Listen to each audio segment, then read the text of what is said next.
Olá pessoal, passando aqui para dar uma informação para vocês. Vocês estão me pedindo aqui no Instagram informações sobre guerras, né? Vocês devem estar vendo aí a confusão que está acontecendo lá entre a Venezuela e a Guiana, tá? E aí vieram me perguntar, caso o Brasil entrasse em guerra, o que aconteceria, né? Então sugiro que vocês vejam sobre esse conflito entre a Guiana e a Venezuela.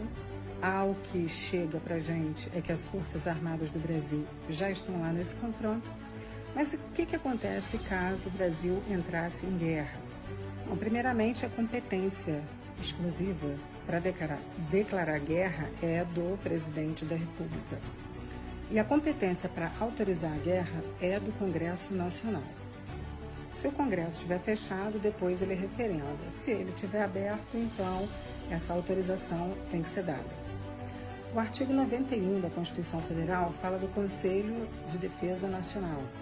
Esse conselho, inclusive, eu vou pedir para vocês correrem atrás da informação e verem quem compõe o Conselho de Defesa Nacional no Brasil. Ele é um órgão consultivo. O presidente que tomar a decisão de entrar numa guerra, de declarar a guerra, vai fazer uma consulta com o Conselho de Defesa Nacional. Mas se o Conselho de Defesa Nacional disser não entra em guerra, o presidente pode discordar e falar, vamos entrar em guerra sim. E aí o artigo 22, inciso 3 da Constituição Federal fala que o Congresso Nacional ele pode fazer leis para usar bens particulares. E todo mundo sabe que uma guerra, ela causa uma desestabilização nos cofres públicos. E aí entra a parte interessante da história. Então, havendo guerra, pode ser instituído tanto empréstimo compulsório, como impostos extraordinários. Bacana, né?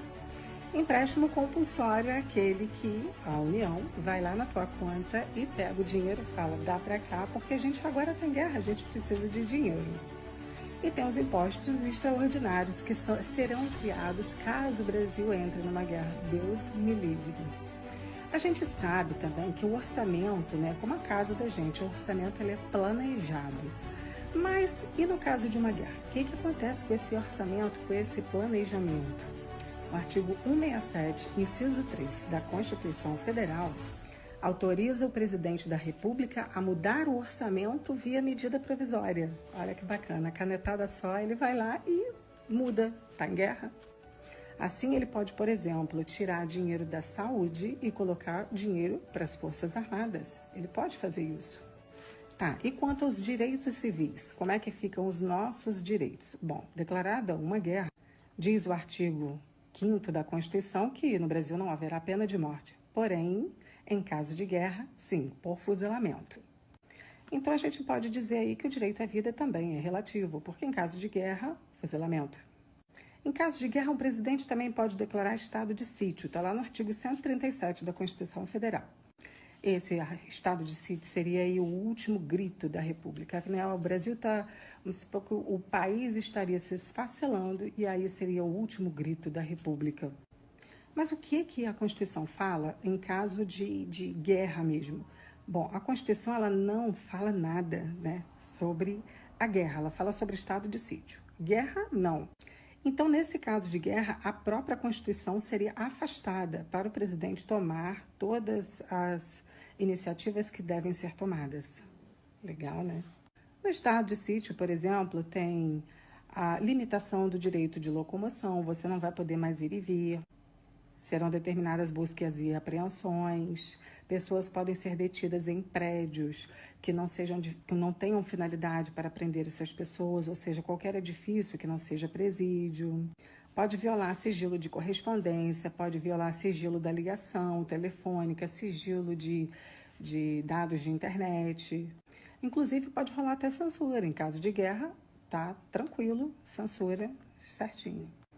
E aí, como a Constituição não fala nada, seria um autorizador implícito, né, para que o presidente da República pudesse agir. Ela se afasta e o presidente age como ele quiser agir. Inclusive, ele pode suspender outros direitos também. Inclusive, se ele quiser, ele pode até se colocar na presidência por 4, por 5, por 6, por 7, por 8 anos. dependendo da duração da guerra. Então, vocês que estavam com dúvidas aí, espero ter dirimido essas dúvidas. Ninguém está falando que o Brasil vai entrar em guerra, mas são essas as perguntas que vocês me fizeram. Inclusive, isso cai em algumas provas, né, de concurso público, então estudem, né? E procurem saber o que está acontecendo aí com a Guiana, Venezuela e Forças Armadas. Beijo.